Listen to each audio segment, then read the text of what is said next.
So now in today's class, we are going to do the past papers of vectors, and these are the past papers of October, November 2012.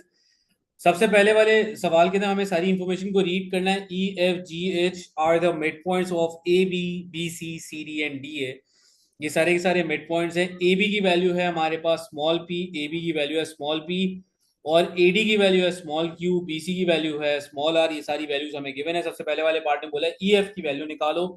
तो अगर हम ई से F जा रहे हैं all the वे, अगर मैं ई से एफ जाऊंगा, सो आई मूव फ्रॉम ई से बी. सबसे पहले मैं जाऊंगा ई से बी और मैं जाऊंगा बी से एफ. सही है, ये हमारे पास इक्वेशन बन गई इसकी. सबसे पहले अगर मुझे ई से एफ जाना है तो मैं जाऊंगा ई से बी, फिर मैं जाऊंगा बी से एफ. इस तरह से हम मूव करेंगे. This is the resultant vector. You move करोगे पहले आप, फिर आप यू मूव करोगे. तो आपने ई बी लिखा प्लस बी एफ लिखा. सो नाउ ई बी की वैल्यू आपके पास क्या आएगी, because E was the midpoint of A B. तो ए बी का मिड पॉइंट है, तो ई बी की value is going to be the half of it. तो मैं पी डिवाइड बाय 2 कर दूंगा. सो ये ई बी की वैल्यू हमारे पास आ जाएगी. एग्जैक्ट सेम वे के अंदर बी एफ इज बेसिकली, जो बी एफ की बात करूं तो वो आपके पास बी सी का एफ मिड में आ रहा है. यहाँ पे लिखा हुआ है F is the midpoint of B C. तो ये हो जाएगा आर अपॉन टू. तो सिंपल सा हमारे पास आंसर है P upon two plus R upon two. So that is the value of B F. ये हमारे पास यहाँ पे वैल्यू निकल आई सिंपल से पार्ट में. Let's move toward D C. अब मुझे डी से सी जाना है. डी से सी जाने के लिए जो हमारे पास इक्वेशन फॉर्म हुई, पहले हम जाएंगे डी से ए, फिर हम जाएंगे ए से B, then we'll move from B to C. तो डी से अगर मुझे सी जाना है तो पहले मूव किया मैंने डी से ए गया, उसके बाद ए से बी गए, उसके बाद हम बी से सी गए. डी से ए गए, ए से बी गए, फिर बी से सी गए. ये हमने लिखा डी से ए की वैल्यू हमने लिखी माइनस क्यू, ए से बी की वैल्यू लिखी प्लस पी, और बी से सी की वैल्यू लिखी हमने are. So that's how we are going to give the answer minus q plus p plus r. ये हमारा एक मार्क का आंसर हो गया. अब वो कह रहे हैं आप एच जी की वैल्यू निकाल के दिखाओ, expressing the vector as simply as possible. H G की वैल्यू के लिए हमने क्या किया, एच से जी जाना है तो हम जाएंगे यू और इस तरह से. सो एच जी के लिए I am going to move to H D, फिर उसके बाद डी जी. अब H G is basically the mid value. H D हमारे पास मिड वैल्यू है ए डी की. सो एच डी के लिए हमने यहाँ पे लिखा क्यू अपॉन टू. सही है. और dg is basically g is the mid point.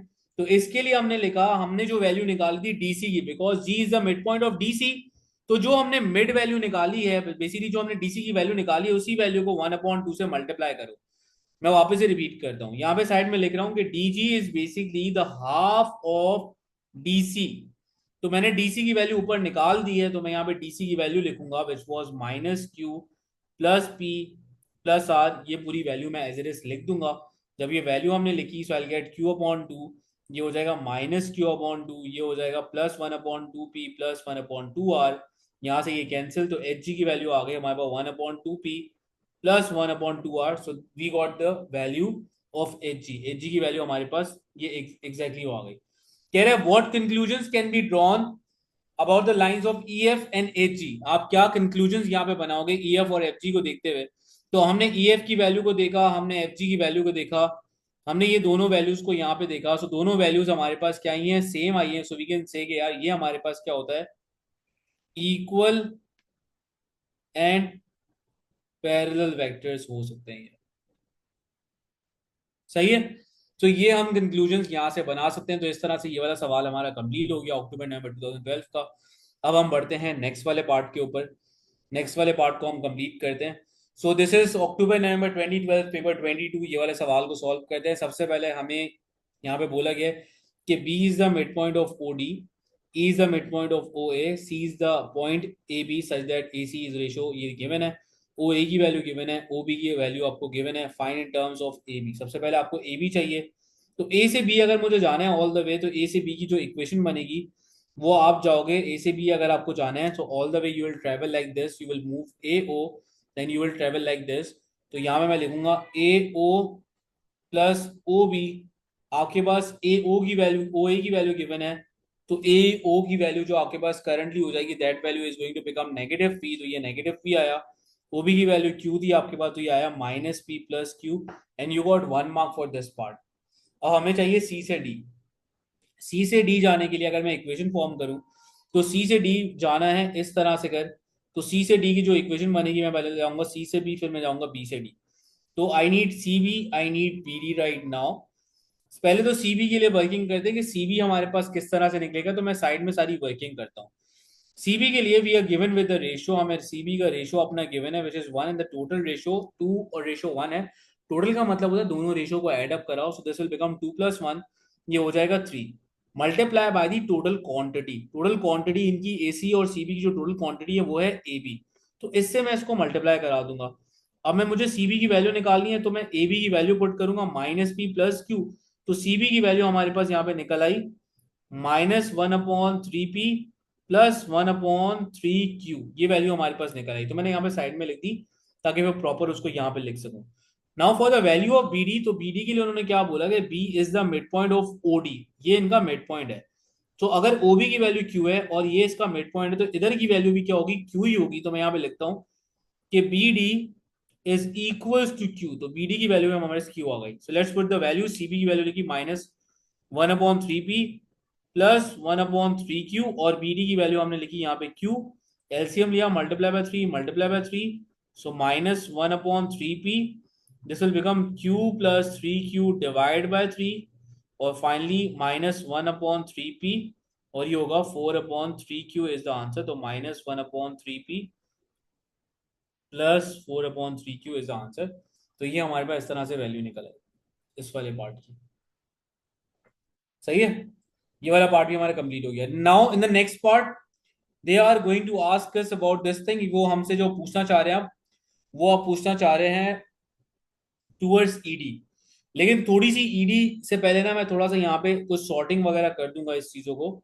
ये हमारे पास ये वाला पार्ट जो आया था, मैं जरा इसी को सॉर्ट करके लिख रहा हूँ, और इसके अंदर से I am going to take common in between them and I am going to take 1/3 as a common. तो मैं 1/3 जब कॉमन लूंगा तो अंदर हमारे पास बचेगा -p + 4q। ये मैंने जानबूझ के लिख दिया क्योंकि आगे मेरे बहुत काम आने वाला है। अच्छा, आप बढ़ते हैं ईडी की तरफ। ई से डी कहाँ है, ई से डी जाना है तो मुझे ऑल द वे यहाँ मूव करना पड़ेगा। I need E O, I need O D. तो ईडी के लिए the equation right now is going to become, E से ओ जाना है, ओ से डी जाना है। ई से ओ का मतलब है कि ओ ए की वैल्यू इज पी और ई इज द मिड पॉइंट।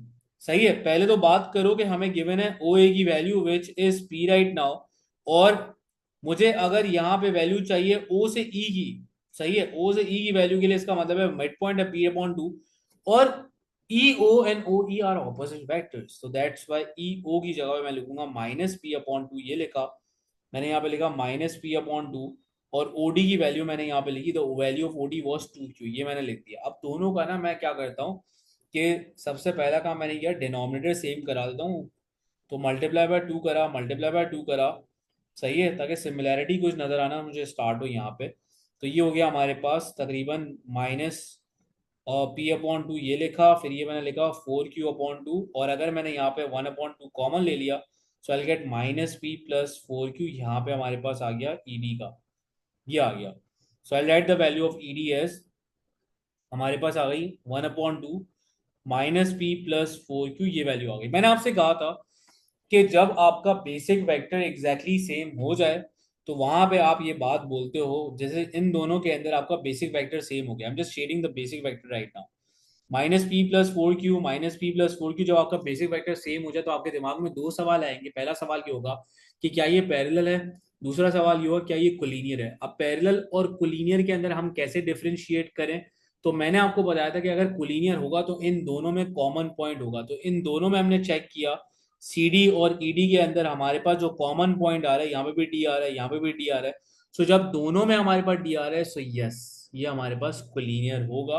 सो पहला सो मैं यहाँ पे फैक्ट लिखना स्टार्ट करूंगा। I M going to write, सबसे पहले मैं लिखूंगा E C and D are collinear point. सबसे पहले तो मैंने ये बात लिखी, उसके बाद I M going to write the ratio. अब रेशियो के लिए थोड़ी सी साइड में मैं यहाँ पे वर्किंग करूंगा ताकि बच्चों को समझ में आए कि एग्जैक्टली क्या हो रहा है। So I write C D upon E D, और मैंने इनकी वैल्यूज लिखी। सी डी की वैल्यू मैंने लिखी 1/3 -p + 4q, और यहाँ पे मैंने इसकी वैल्यू लिखी 1/2 -p + 4q। देखो ये दोनों कैंसिल हो गए, अब ये बचा 1/3 1/2। दोनों को जब मैंने रेसिप्रोकल वगैरह करवाए, सो 2 ऊपर चला गया, 3 नीचे आ गया, so finally it become C D E D, और इधर चला गया ये ईडी उधर चला गया, तो ये बिकम्स 2/3 ईडी। तो मुझे एक बात और पता चली यहाँ पे, दूसरा फैक्ट, कि C D is 2/3 times of ED.